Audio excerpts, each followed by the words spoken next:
what's up, guys? Welcome to another episode of the Mate y Soccer Show.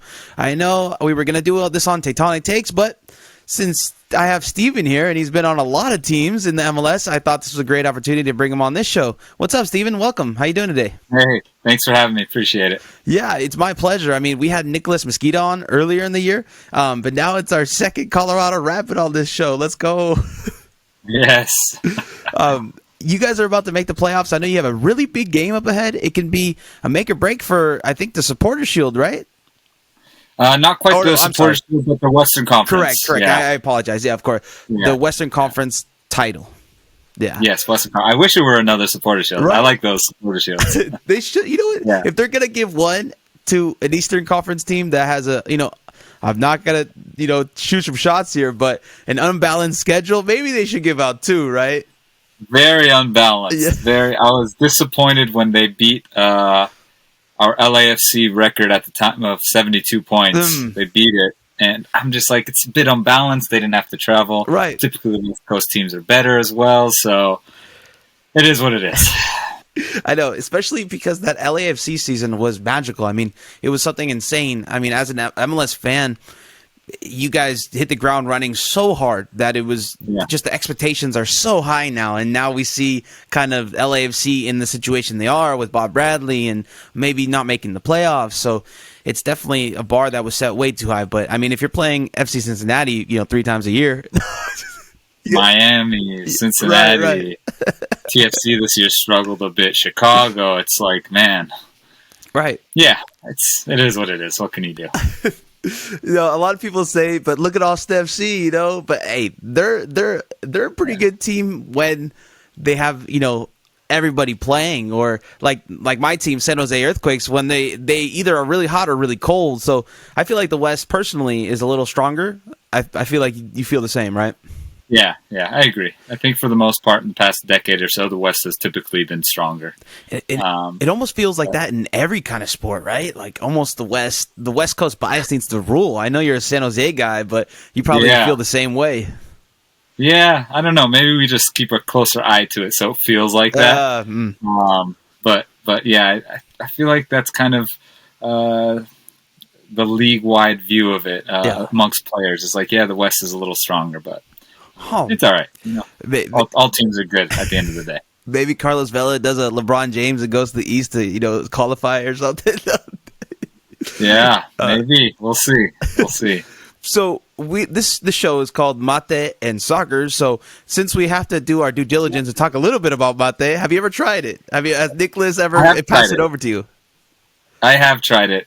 When Nico and I were together in Vancouver, we had a few Uruguayans, and every day they come in with their mate, and I'll have whatever, espresso or tea. Persians really love black tea, so I was like, let me try. How is it? And it was good. I prefer trae, what we call the Persians call their tea, trae.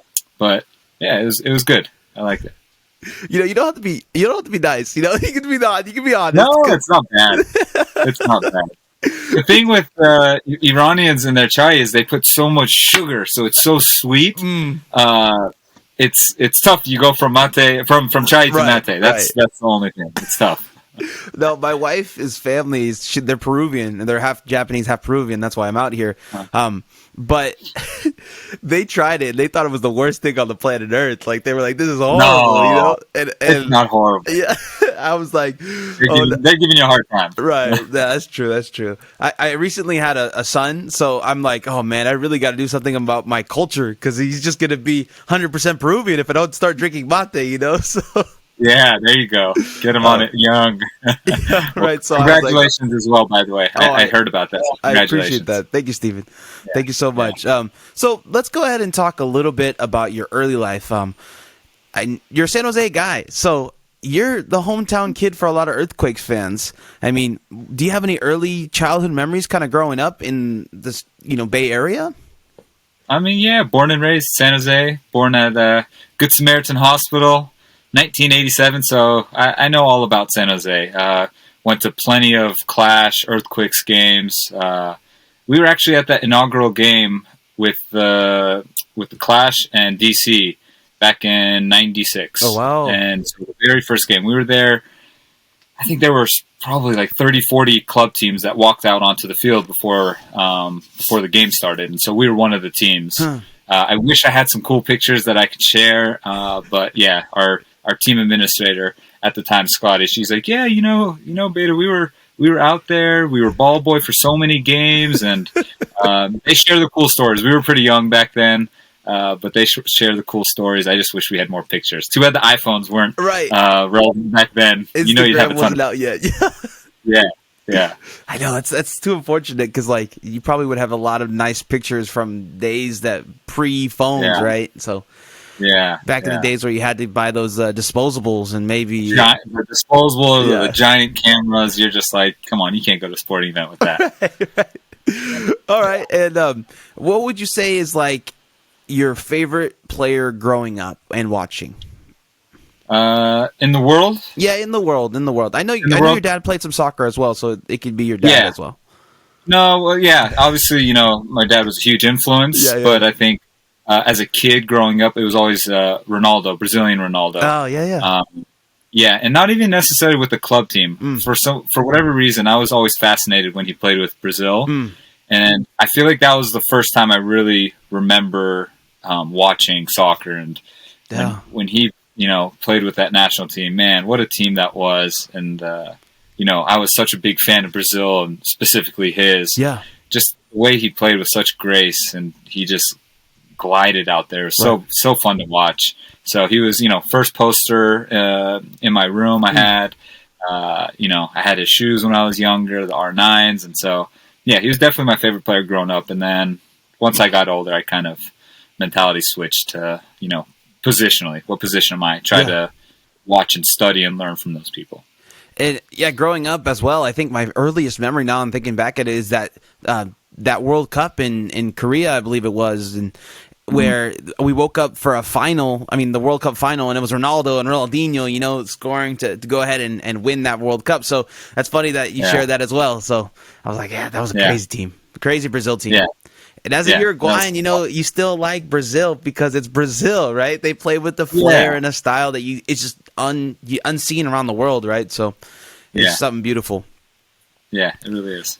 All right. And what was your favorite shirt? Everybody had soccer jerseys, or what's your favorite shirt that you got over your career, or your favorite shirt maybe growing up? What was your favorite soccer shirt? It was probably when I was younger, when I was a kid. One of my cousins, Human, he's a huge, huge, huge soccer fan, international, European, everything. And so I remember one day we were younger, we went to their house, and in his closet, he just had an entire closet full of jerseys. Yeah. Full. And I was like, that's the coolest thing as a young kid. Right. And, he told my brother and myself, he's like, hey, you guys, whatever jersey you want, pick one. You can have it. That's awesome. And so for me, I was like, as a young kid, I'll never forget that moment. And, I picked, I think it was, I don't know what year Manchester United jersey, but with the sharp sponsorship on the front. Yeah. Had it was like the button up or maybe the V-neck collar. Just really classy, cool. I wasn't necessarily even a Manchester United fan. I just, at the time they were good, and I was just like, man, this jersey is sweet. Right. So some jerseys are just, that will be my favorite jersey. Yeah. Some jerseys are just classic, right? That classic Man United jersey. The one that probably Paul Scholes wore for years. So I know exactly what you're talking about, while not knowing exactly what you're talking about. So. That's exactly it. Yeah, you got it. Perfect. So, what's your favorite food? I know this is kind of out of the blue question. I'm going to ask you about Persian food later, but what's your favorite food just in general? Well, that's a great transition into it, because Persian food is my favorite food. I just love so many different types of dishes, so it's tough to just say one. I'm a big fan of lubi polo. For all the Iranians out there listening, huge fan of lubi polo, but, horma sabzi, or I make a lot of juja kebab, kubide at home.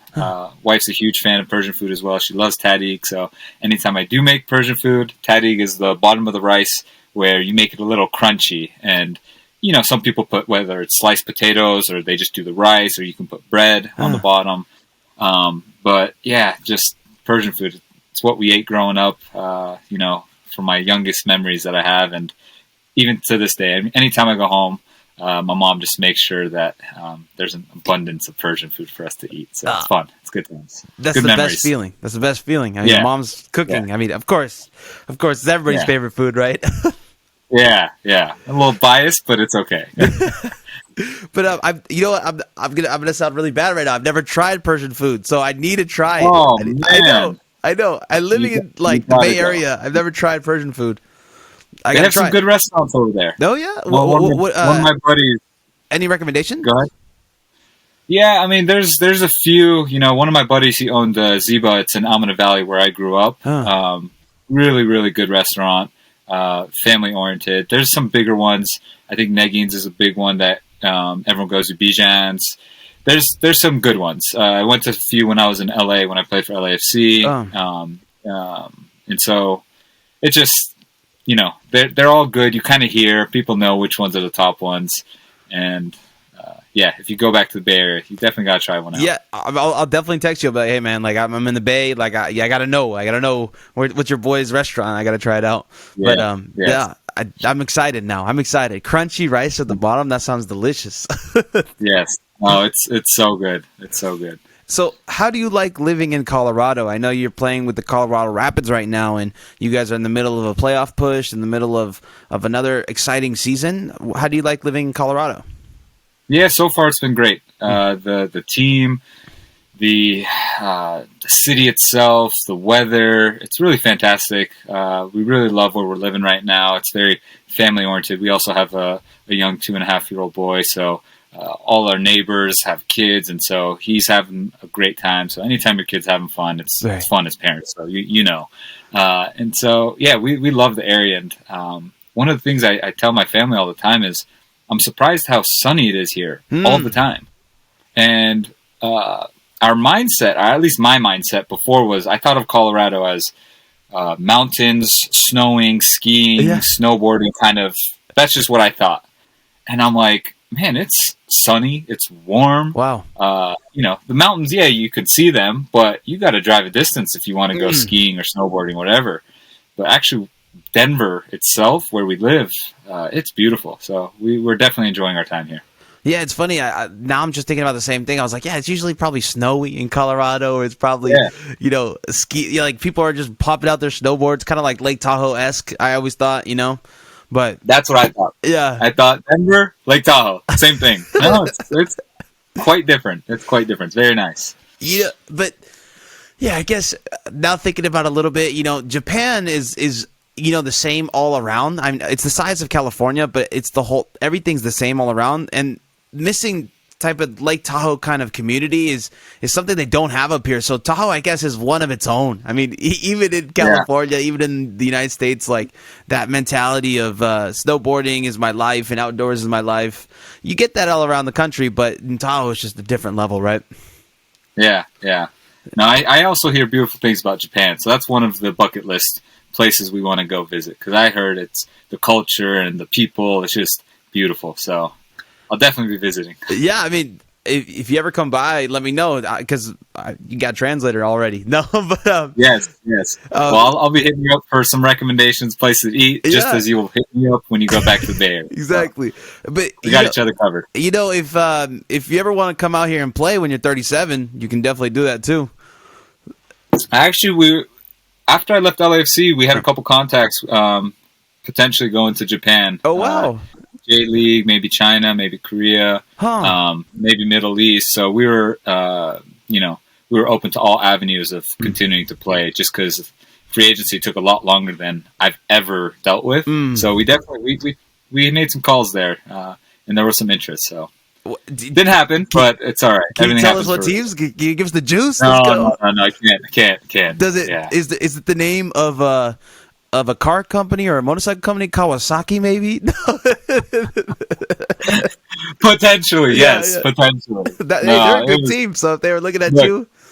Yeah, look, I was trying. I just think with COVID, it definitely threw things off. Yeah. It threw off the market. It threw off travel. and everything happens for a reason. So I just don't think it was the right time. I was always open for it. I was always open to maybe closing out my career, even in the Middle East. Yeah. And there was a lot of interest there as well. But, things happen for a reason, Yeah. and I made my way to Colorado. When you were thinking about possibly playing in Asia, were you thinking like, oh, maybe it's a little better for Japan with my family over let's say Korea or China, or is it something you were kind of taking into account as well? Yeah. Oh, there's so many things you take into account Right. when you're, moving not just to another state, but another country. And so, between Korea, China, Japan, those are kind of the three as far as Asia that we were looking at. Everyone had their pros and cons for each one. And so, I hear, China, maybe they pay the most money, but the pollution is a serious issue there, especially if you're playing. Korea is beautiful. Maybe they just don't pay as much. And I felt like Japan was kind of the middle ground. They pay well, it's beautiful, it's clean, the culture is great. So Japan for me just felt really intriguing. Unfortunately, COVID had been, in that area earlier than before in the U.S. So we didn't know the extremity of it, but it ended up not working out, and I stayed here. But it's definitely intrigued. Yeah, it's never too late too, because the age out here is actually a little older, so you could always come play out here, even in your next contract. No problem. Well, if you know some people, tell them to hit up my agent. I'm not opposed to it. What's really funny? There was a couple of guys who I had on. I think you played with them. You remember Simon Dawkins? Yeah. I was in contact with a couple of clubs in Japan on behalf of him. So it was Really? I do have those, still have those contacts if you want me to shoot them over to you. Yeah, absolutely. We'll see. Yeah. I might be resigning. No problem. Yeah. I might be resigning with Colorado just because we've had a good year. Yeah, of course. They might be trying to bring back, but you never know, right? Don't want to close any doors. No, definitely. And what I was going to say is, how you were saying what shocked you about Colorado? What shocked me about Japan, I moved here about a year ago, is it's actually very Americanized. All Really? jokes aside, pretty Americanized. You see someone walk in with the Patagonia shirt and then Vans on, and you're just like it's the same thing. And then the little girl that she's with is with a champion shirt. It's almost the same.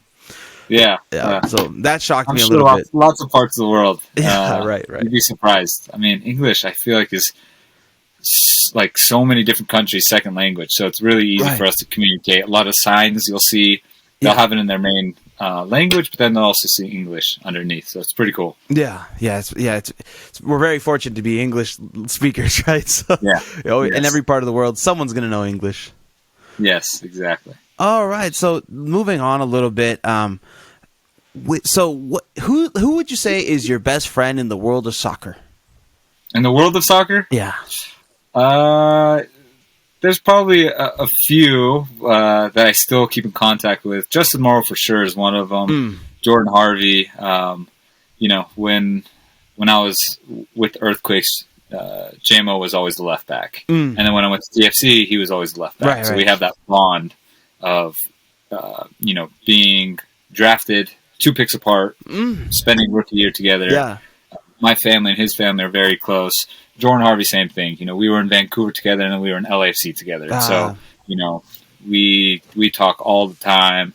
My family, his family, very close. So, those two in particular. But there's a handful that I still keep in contact with, and maybe not as often as Justin and Jordan, but I've met some really, really good people and kept those relationships going. That's awesome. Every time you talk about Justin Morrow, it just pulls the heartstrings of all the Quakes fans a little harder. He knows. Keep it coming. I know. Who would you want to bring alongside you in Colorado? I know out of all the players you played with, who would you feel would help this Colorado team?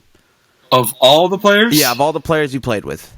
Yeah, I mean, I've been fortunate to play with some incredible players, but I mean, I'd go either Giovinco or Vela. I just say these guys are just on another level. Yeah, they can make something out of nothing, and so both years, I think they were in contention of MVP. I think the year I was with Vela, he won MVP. He scored 34 goals, so a goal a game. Right. So it's pretty nice when you have something like that. And typically he's playing right in front of me. So if I can get him to work a little bit on the defensive end, offensively, I don't need to say anything. I give him the ball and watch. So it's pretty fun. Right. Was there some conversations that you had with Vela that was like, hey man, I need your help on defense? Like, what's going on? He's like, I'm scoring a goal a game. Yeah. See, I think the good part with Carlos is he knows that, I've been playing for a while as well, and he has the respect for me that my mindset is always defend first, but I enjoy attacking. Yeah. So as much as I run forward, I never leave my responsibilities behind me for someone else. So defensively, I just want to put him in a good position where it's helping the team out. Sometimes you'll have wingers that, don't take accountability for their responsibility, and they'll just hang out outside, and everything in the middle is open. Yeah. And so when you allow the opponent to go through the middle of the field, now everybody has two players that they're responsible for. Right. And essentially, you're kind of on an island. But if you could just get the person in front of you and next to you to be in good positions, it helps everybody around you. And so Carlos respected me enough where he would listen and put in the work. And, sometimes maybe he's tired. I understand. He can't get there. But more often than not, he would put in the work. And then offensively, it was go ahead and shine. Do your thing. So, yeah. And speaking about Giovinco was one of the players I saw at Avaya Stadium, but now it's actually PayPal Park, that I actually thought was like just insane. I couldn't believe what he was doing to the San Jose Earthquakes defense when I was there watching. That guy was on a completely another level, and I try to tell that to all my cousins that maybe don't watch MLS, or maybe they watch the European leagues, and I'm just like, Giovinco was something else. I wish you guys were there to see it, because I know exactly what you're talking about. It was just something else seeing that. And he's a tiny guy, right? 5'5", so it's just like watching him kind of run around and do anything to these guys. So it was insane. Yeah, Giovinco was fun. He's another player like Vela, even like Simon Dawkins, where even if they are completely marked, and it doesn't matter what type of ball you pass them, it could be a great ball or a terrible ball, it just sticks on their foot, and they'll wiggle out of things. And so with players like that, you're just like, yeah, I know you're marked right now, but I'm going to give it to you anyways, and they keep it for you, and they wiggle out of things, and all of a sudden the opponent has to scramble, because that first defender gets beaten, and now there's options everywhere, right? Someone has to slide over and cover. Right. So yeah, those players, man, they're fun to play with for sure. Yeah. Those players they're every MVP type players, so yeah, it's definitely something else. They I mean, Colorado seems like a pretty great team stacked, but yeah, adding an MVP to a great team already, that can never hurt. Yeah. What along the lines about talking about players' skill, what player did you go up against that you just were shocked by their amount of skill that they had? I mean, every player has their own individual greatness that you study the game, you realize it, and you try to do whatever you can to prevent them from exploiting that greatness. So some players are really good dribblers, some players are really fast, some players make really good runs off the ball. And so everyone was different. I think, Donovan, back probably in my San Jose days when he was playing with the Galaxy, he was very fast, he was quick, he was a good dribbler, his work rate was unbelievable. Every time I ran forward, this guy was just tracking me. And most midfielders, they kind of just, jog back, pretend like they want to work, but they don't want to. Where he would stride for stride go with me, but then his fitness level was, unbelievable, where he would just turn around and take off again. And so, as a defender, I like to make these guys work. Right. But he was making me work. He's like, all right, well, now let's go for a run. And I'm just like, man, this guy he's good. Because he was so smart, too. He knew positionally where to be. If he drags inside for the fullback to take the space, now you're like, which one do I go with? Or he'd run off your shoulder, off the center back's shoulder, and you're like, do I go with him or do I pass him on? And he was smart, quick, good feet. So he was, for me, probably the most difficult player to deal with. Oh, wow. Yeah, I mean, that's a guy who has a statue himself outside of the Galaxy Stadium, so definitely player of quality. It makes complete sense. So talking a little bit about the Colorado Rapids, the team that you're on right now, what are some goals that you have for the rest of this season? I mean, it's obviously got to be win MLS Cup. I think that's our goal. You know, maybe in the past it was probably to make playoffs, but I think now that, 2 years in a row now we've made playoffs, I think we can have bigger goals. And at least for me, and I hope the rest of the team, it's win MLS Cup. At the end of the day, I think Supporter Shield is more difficult to get because it's a season long. You have to be the best team day in, day out. But once playoffs start, it's a clean slate. Just one game. So whether you're in better form, whether you have healthy guys, whether you're just lucky on that day, the ball just bounces your way. So I think it's a clean slate for everyone, and everyone has the same opportunities to win MLS Cup. So for us, we're in the playoffs. After this final game against LAFC on the 7th, and then this is our opportunity. Why not us? So, yeah. I mean, talking about that game coming up, I mean, talk about a game for you. I know personally, this is a game. It's like, you get to play, basically ruining the LAFC's chances of possibly not making the playoffs, and then you guys can take the first position in the West. What's your emotions going about this game, or how are you preparing yourself? Yeah, I think we'll just try to focus on us right now. I think obviously they have a lot of stake. They have to win if they want any chance to make the playoffs. Right. They'll need help as well. That's the other thing.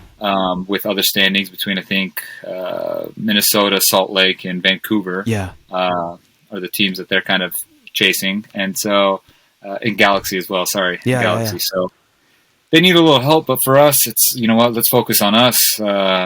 We want to go into the playoffs with momentum. We want to go in potentially as the first seed. Then you have that first round bye. Right. You can rest players maybe who are dealing with some injuries. Typically at the end of the year, that's what happens. And so first seed for us is very important. And more so just going on a win streak, in good form, and heading into the playoffs like that. Typically, those are the teams that do well in the playoffs. Right. And so, that's our objective for that game. Yeah, and speaking a little bit about that, Seattle has found kind of a formula to always get hot at the end, right? So I know you don't want to talk too much about Seattle, especially now in your TFC days, but they always have something about being hot at the right time. Would you say that's the one team that maybe you don't have any love for, or in MLS?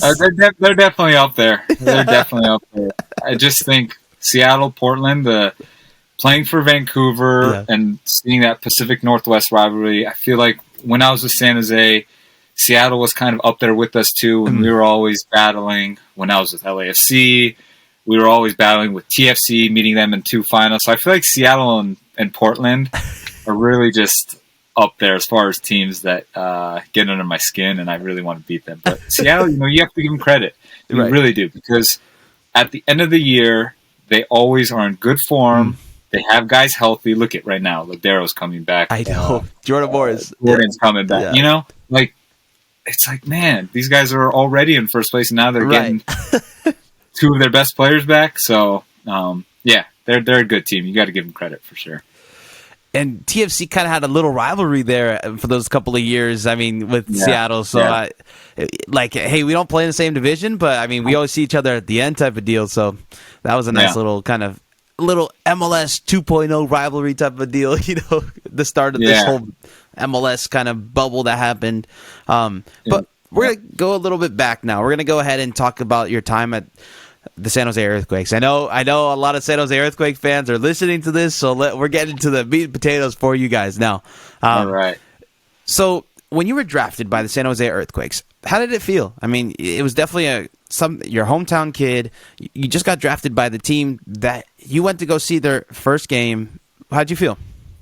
It was amazing. I just always compare to when you're a little kid and you're sitting in the stands and you're watching your favorite team play. Every little kid dreams about being on that field and playing with those players, right? And so when I got drafted, I was like, man, this is a dream come true.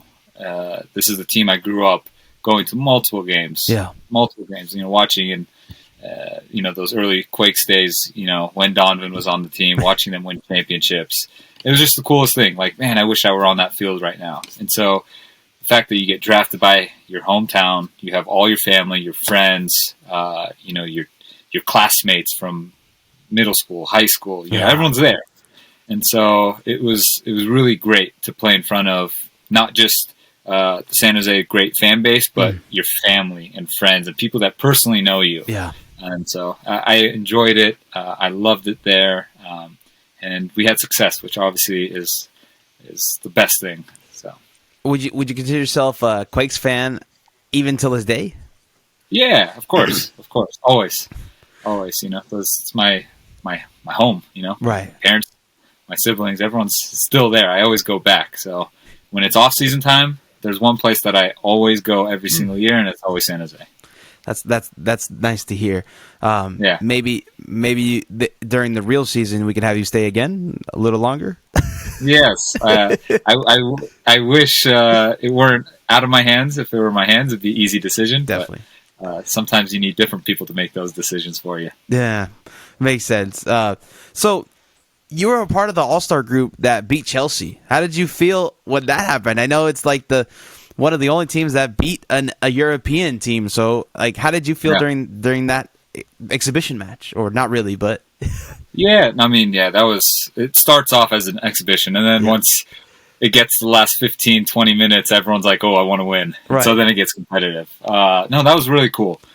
Played with some unbelievable players. I have that jersey framed up, in my hallway. It's really cool, just the players, Wando, Henry, Beckham, Giro, Donovan. Like, that team was unbelievable. And then I didn't realize at the time, but the quality that Chelsea had on that squad. So they won Champions League that year. Right. And I look back at that roster, and what a team.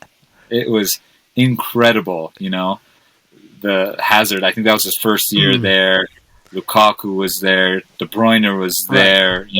As a defender, watching Ashley Cole, Ivanovic, Terry, Luis. I mean, man, the Frank. The list goes on and on. Right. And so that was a really, really cool team.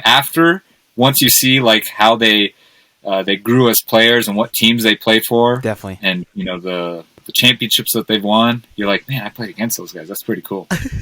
And you won. I mean, you won. And we won. Yeah, won. Played 90 minutes and won. It's like, it's definitely a story. At the time, you don't realize that's a story for the grandkids or whatever in the far future. Right.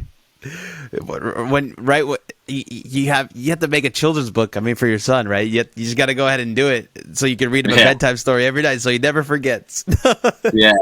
I'm actually very fortunate that my wife's aunt from my rookie year made scrapbooks for me. And I felt bad. She probably didn't think it's going to be this long of a career.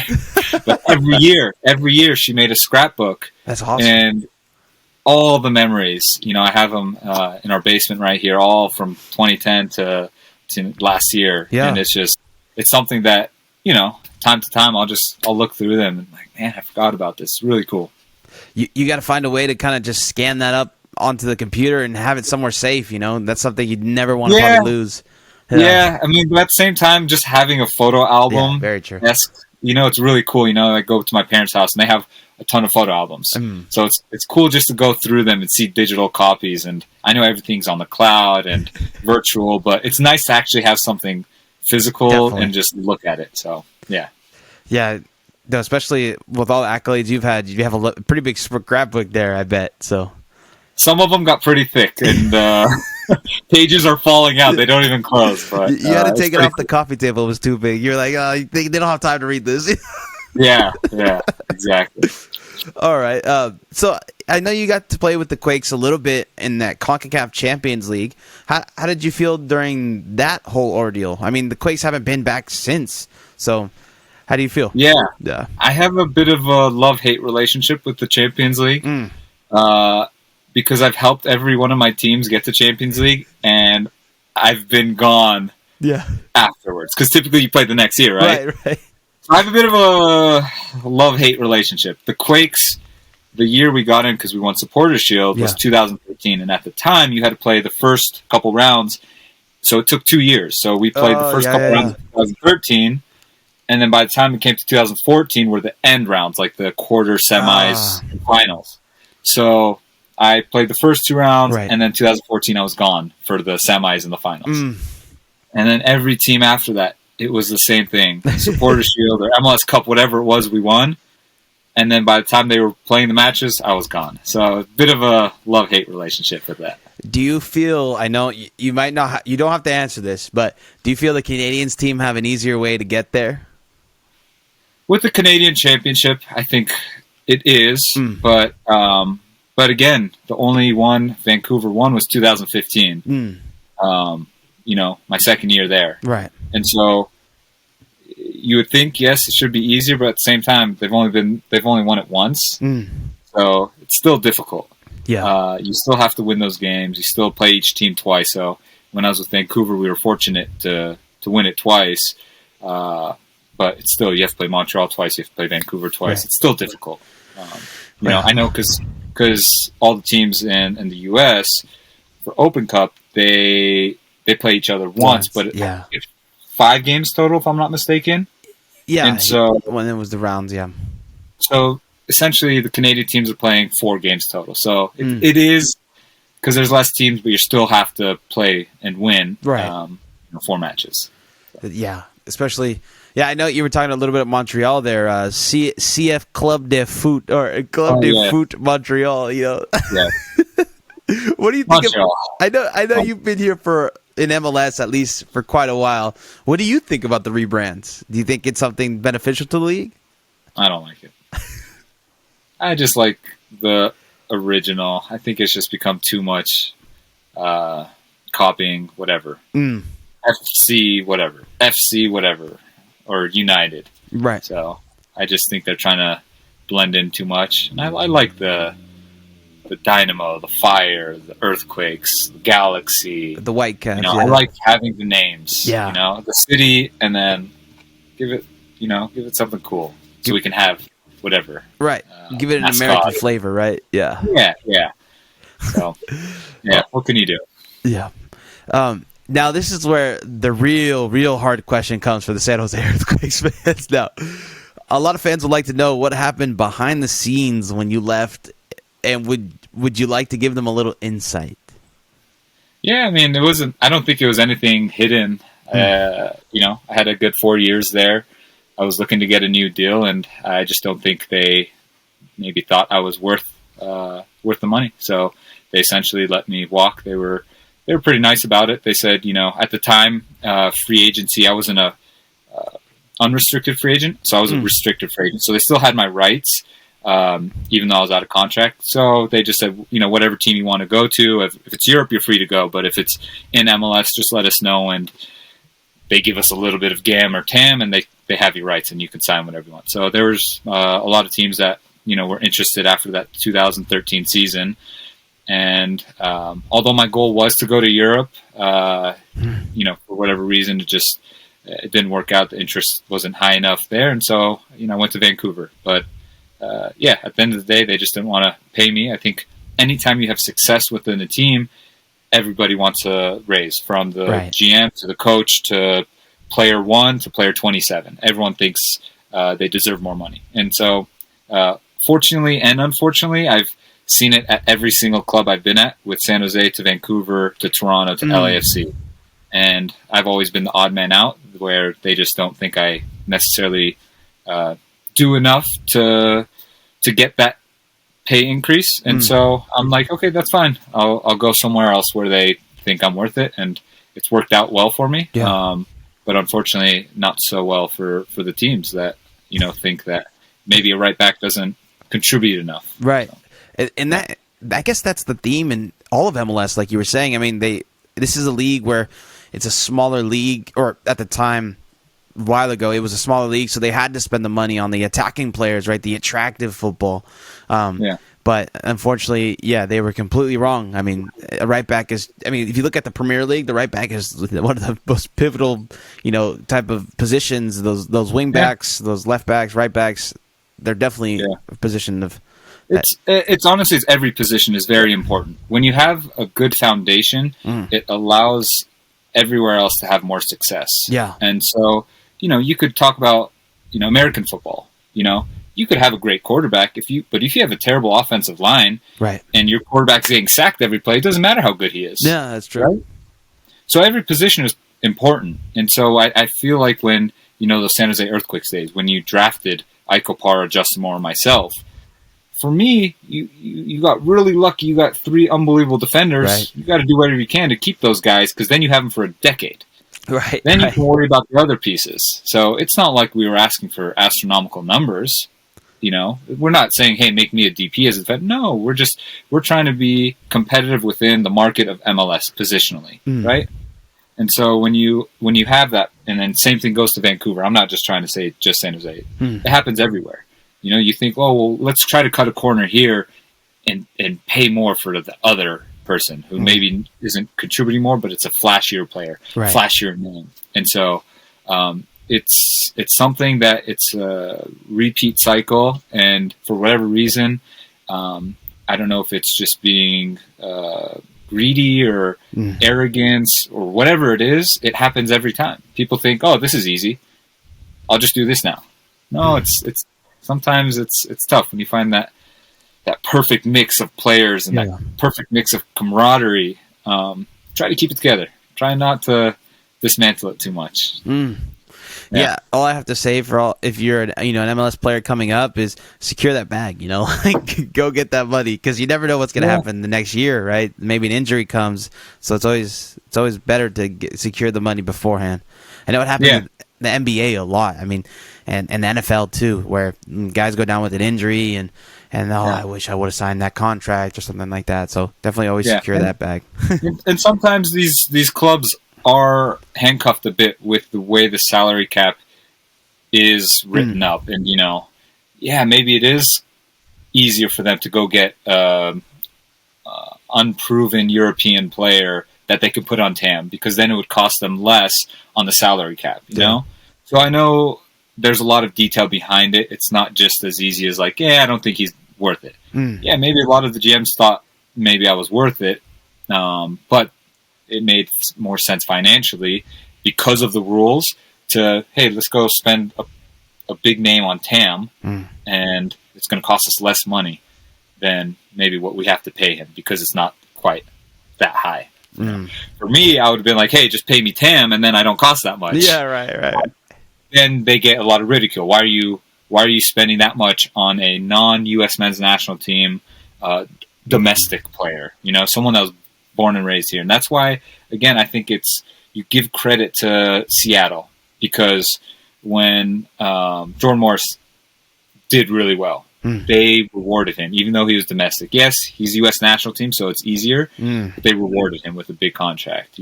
When Roldan, when he did unbelievable.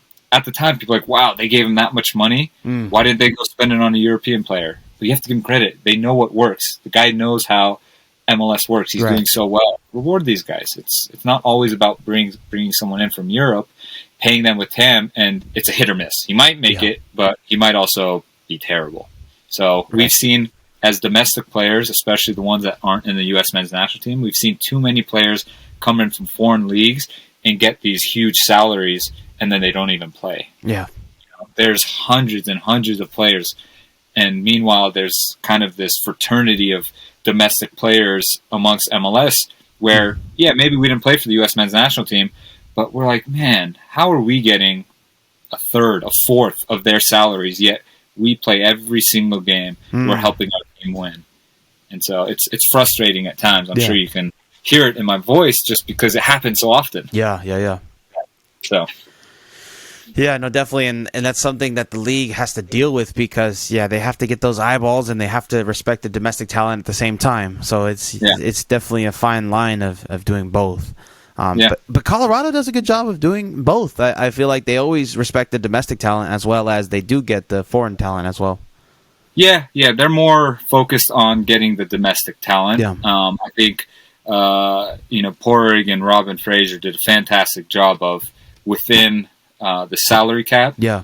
bringing the most talent. It's difficult. I understand that. So yeah, we don't have the Altidores, the Bradleys, the Jovinkos, the Velas. We don't have the big names, but our greatest asset as far as the Rapids go is our team is our strength. Yeah. As a whole, and they did a great job of. You know what? We don't need to bring all these European names, even if they aren't superstars. That happens a lot. You bring a player on TAM, and he just doesn't fit. He doesn't understand the league. So they got local guys. They got guys who are proven with great track records in MLS. Right. And look at New England. Look at New England's team. Yeah. They don't have a ton of, obviously Bo is really good. Gil is very good. But the rest of those guys, I feel like are domestic, right. Been in MLS, and they just know what it takes to win in the league. Yeah, like Farrell, Turner, Buchanan. Yeah, like those guys through the system. So, definitely. Yeah, especially if they can shine with a couple, like one or two DPs, like you just said, and they can have the rest domestically. Definitely. Exactly. Just kind of like the LAFC team that you were on as well, where they had a great domestic base, and then they went ahead and they got a couple of guys to come in too. So it's definitely finding a sweet spot, right? They had that sweet spot. I really do think they did, and I think maybe they've gone a little bit too far because you had Walker, Jordan, myself, Walker Benny, Mark, Renia, who played for the Quakes, right? Simon, who another MLS guy, obviously he's European or came from I think Belgium at the time, but he's been with Montreal for so long, so he knows what it takes to win this league. So they did a really good job those first 2 years getting guys who understand MLS and then bringing in a Rossi, a couple, a Tuesta, and just mix them in.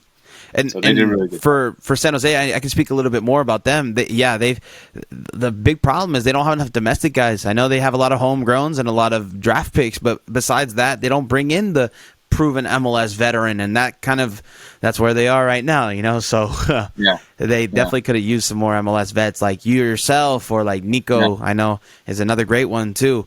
These guys that have proven MLS track records, and Colorado just eating them all up, so it's definitely something very, very awesome to see the Colorado do. No, it's been fun. It's winning is the cure to all. It's definitely a fun time when you win. Yeah. All right. So I know we're going a little far in this, but I wanted to get the fan questions in, if that's okay with you. Yeah. How was it being able to represent your parents' country on a big stage? I know it's your parents' country, but it's also your culture as well. Like myself, my parents are from Uruguay, but I feel like it's my culture as well. How was it? Yeah. I mean, you said it. You mentioned it. You have pride, when growing up, when that's the majority of the food that you eat, the type of food every single night, the people your family hang out with, it's typically within your culture. And so you have pride when now that you're older to represent your parents' country. And, obviously I was born in the U.S., born in San Jose, but, my parents were born there. And they have so much pride for where they came from, and they're proud of it. And so you just want to represent it the best that you can. And I think, I tried to. Hopefully I did. Hopefully I made the Iranian Americans proud. Hopefully I made the people in Iran proud. And anytime I put on that jersey, I try to be respectful and give it my all, just as I do with my club teams. Yeah. And I know you were able to go to the World Cup in 2014. I mean, talk about your experience of going to a World Cup. Yeah, I mean, that's every kid's dream, right? Yeah. I mentioned earlier, as far as my best player, I always watched Ronaldo with Brazil. And so for me, it was always the World Cup was the biggest stage. Right. And so I always dreamt about playing a World Cup and being there. And, obviously I would have liked to play. I didn't get to play. And, sometimes that's just part of the game. But the fact that, I was on that roster, I was in Brazil for the World Cup, on the field, it was really cool. A moment that, again, in the long future, I can share with kids, grandkids, and things like that. So I was definitely honored to be there. Yeah, it's definitely an honor of the highest order, right? Especially to play Yeah. for a team that you wear with your heart, right? So Yeah. definitely. Was it difficult to travel with Iran when you played with them? As far as with the team, Yeah, with the team. no, it wasn't difficult. I mean, we were first class every time we Oh, flew anywhere, so it was actually quite easy. It was comfortable. oh, I apologize. Traveling to Iran or Yes, yeah. those were long flights, Yeah. very long flights. There was one trip, and I might be getting the order wrong, but I think we played in Thailand, and then we had a game in Iran. So I literally went around the globe in a matter of like 10 days or something. And so it's long flights. Thankfully, it's first class, so you're able to sleep. You know, they feed you well, things like that. But you still have to adjust, jet lag, going all the way there. Right. If you're supposed to report on a certain day. And I think this was a big contributor of me not getting more call-ups because we had a good team. I know we had a good team. I know I was the best right back at the time in that time frame that I was getting called in. But in their minds, is it worth it to bring me in? We had this conversation many times. Yeah. We're playing whoever, Thailand or Right. Saudi Arabia or someone where we know we're going to beat them. It's probably going to be 4 or 5-0. Is it worth it to fly you all the way out? We have to fly you in early because you have to get adjusted. Right. And then you come back and then you're more prone to an injury because of the amount of travel. And then you come back and you might miss time with the club team. So for both parties, it was really difficult. And I think if I had been closer, if I had been playing in Europe or in Asia or somewhere closer, I think I would have had a lot more call-ups and I would have been a bigger fixture with the national team. But because the distance was so far, unfortunately, it hindered my chances to go more often. Yeah, that seems like it could be a big problem, especially if I know there's a lot of Iranian Americans out here, so definitely it could be something that's a big issue, all the travel going back and forth to Iran. So going into a little bit of the fan questions now, I have a couple here talking a little bit about being Persian and traveling with the Persian team. Would you consider yourself, well, now in this part of your career, possibly a North American ambassador for the Iranian national team? Is that something you would like to do? I mean, for me, it was always just about playing soccer. Honestly, I didn't get too involved in the political side. It was, obviously, so many people, Iranians were proud to see me represent Iran.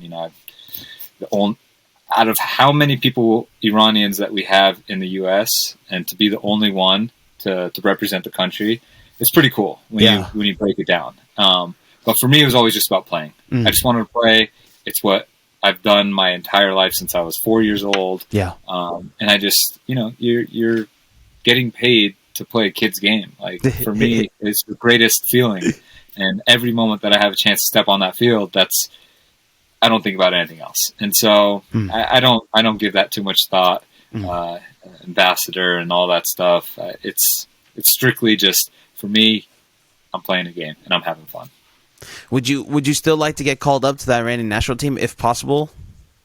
Yeah, I mean, at this stage of my career, I don't know how much benefit it would give me. I don't know how much benefit it would give them. So, if they did call me, I'd definitely think about it. But at this point, typically players want to go with the national team because, there's the rule. If you want to go to Europe, if you don't have a European passport, if you're a top 50 team and you've played 50% of your team's games that year, then you're exempt. You can go there. So that's a lot of players' mindsets and goals. I think a lot of Canadian players right now, they're finally in the top 50. So now if they want to go to Europe, they can go if they play over 50% of the games for their country.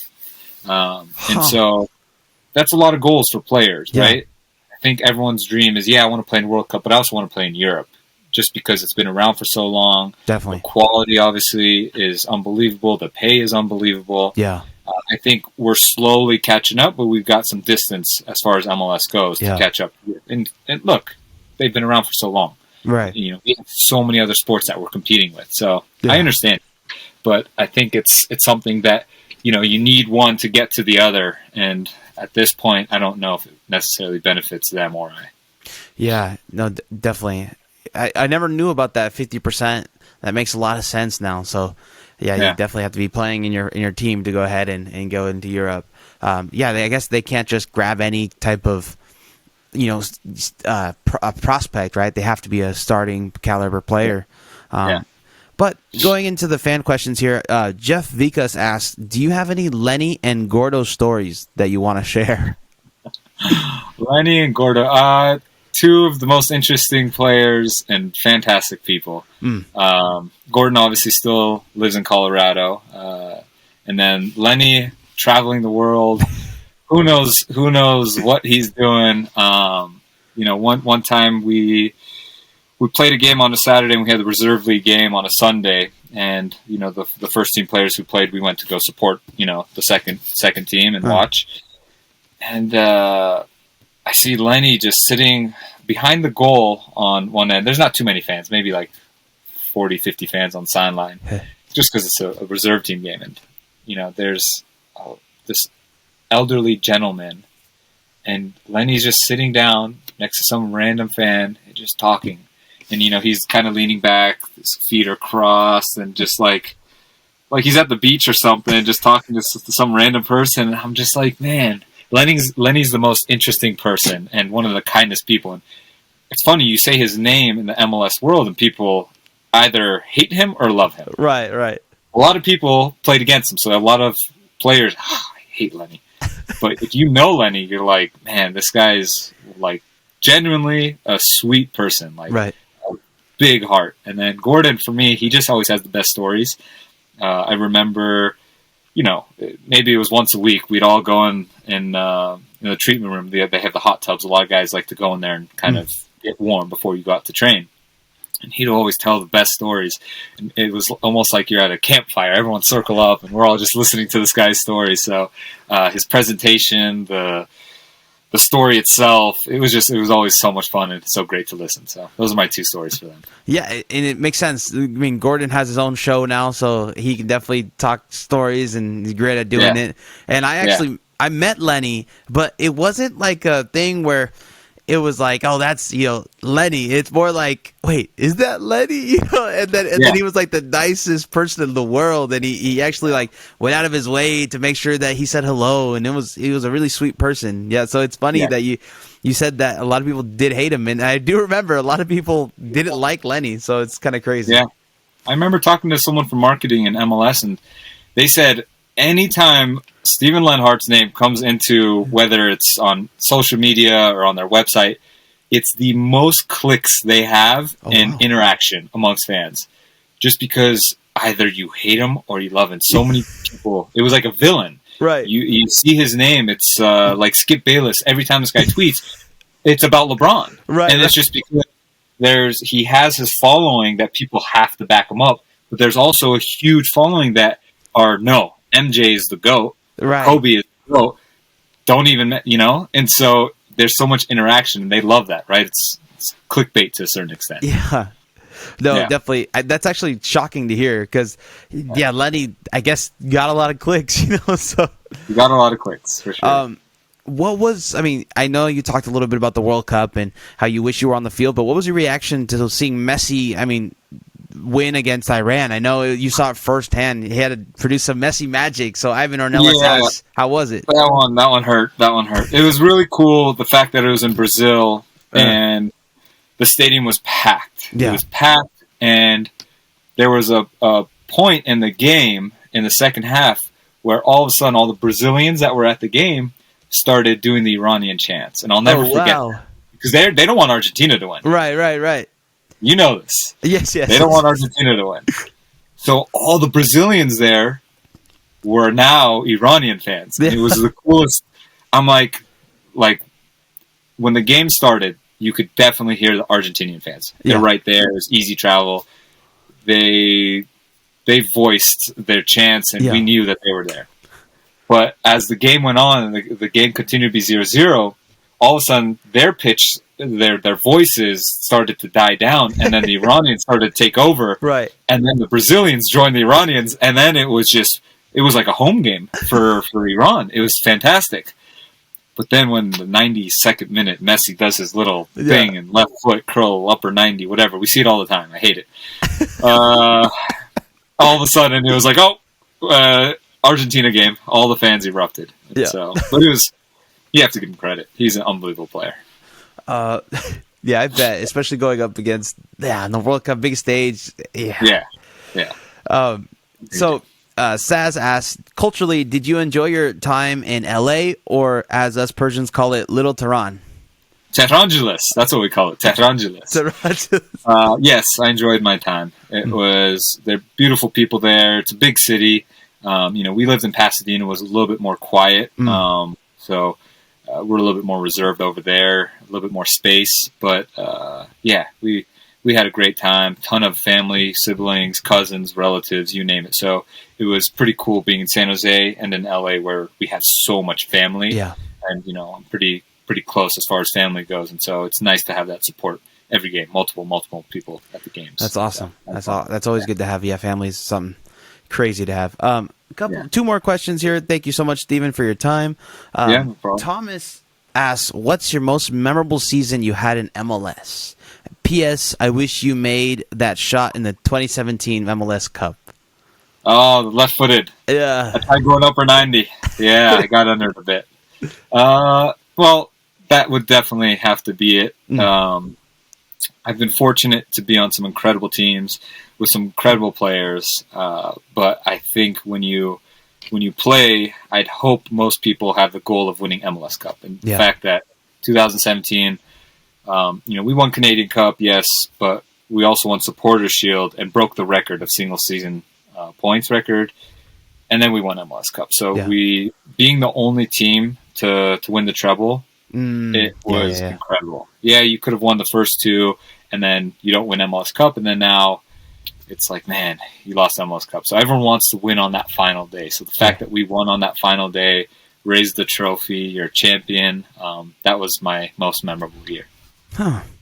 All right. Yeah, especially having a treble. I mean, that's something that's probably not going to be done in a long time. So being a part of that team is definitely a nice thing to have. Yeah. All right. And our last question is, what's something new MLS defenders coming up could learn? And would you like to give away some trade secrets?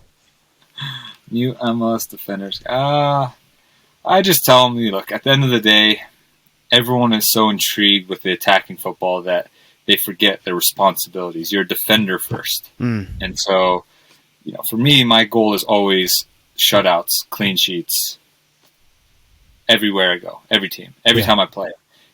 I enjoy, just because for my younger days, I was always an attacking player, a midfielder, winger, center mid, whatever it was. So I love to go forward. Yeah. But my first responsibility is defending. And so now I think it's swayed a little bit too much with fullbacks, I always want to just go high and wide and get in the attack. Now you're getting countered on. Now your team's giving up goals. Now you're not keeping your team in the game. For me, it's always just about winning. And, if I don't score or get any assists or anything, I don't care. I want to get clean sheets and wins. So for me, that's helping our team win. And I think maybe some players coming in have a different mindset of, I want to score. Or you're playing the wrong position. Then. You shouldn't be playing defense. So that's right. Yeah, especially if you're a younger guy, right? You want the social media, you want the clicks, you want the engagement. You got to do something that gets that, right? So you got to do if you're a defender, you got to do the stuff that's not that pretty, right? If you're the offensive line, you got to do the stuff that's the dirty work. So you got to do the dirty work where you're not going to be the headlines, but your team's going to win. And at the end of the day, you can have the greatest seasons in MLS. You can have the most shutouts in MLS, and that's what should be your goal. All right. Well, we'll go ahead and end on that note. I want to thank you so much, Steven, for taking the time to kind of chat with me. I know we went a little bit over, but thank you. I appreciate that. And if you ever want to go ahead and come out to Japan, let me know, because I will definitely help you out in any which way. Maybe you could show me some Persian food out here if you can find it. Yeah. Who knows? Maybe. It's not too far. If I end up coming over there, I'll give you a holler. And who knows? Next couple months. Yeah. Hey, you know what? I mean, Who know? You're used to those long flights. I know. You did it for Iran, so so it's easy for you. But no, thank you so much for your time, and best of luck in this last game. And I'll definitely be rooting for you for the MLS Cup, and I know a lot of Quakes fans will be too. Yeah, I appreciate I still get a ton of love and support from all the San Jose Quakes fans, and obviously my family's there, so I appreciate it, and I feel like I still have a good connection with that fan base. So thank you to all of them who still support me every time I go back. I get a nice reception there, so I appreciate it very much. Would you ever come back as a coach, or? Yeah, obviously I'm getting a little older now, so whether it's a player or coach, I'm always open to it. Perfect. Thank you so much, Steven. Awesome. Thank you. Appreciate it.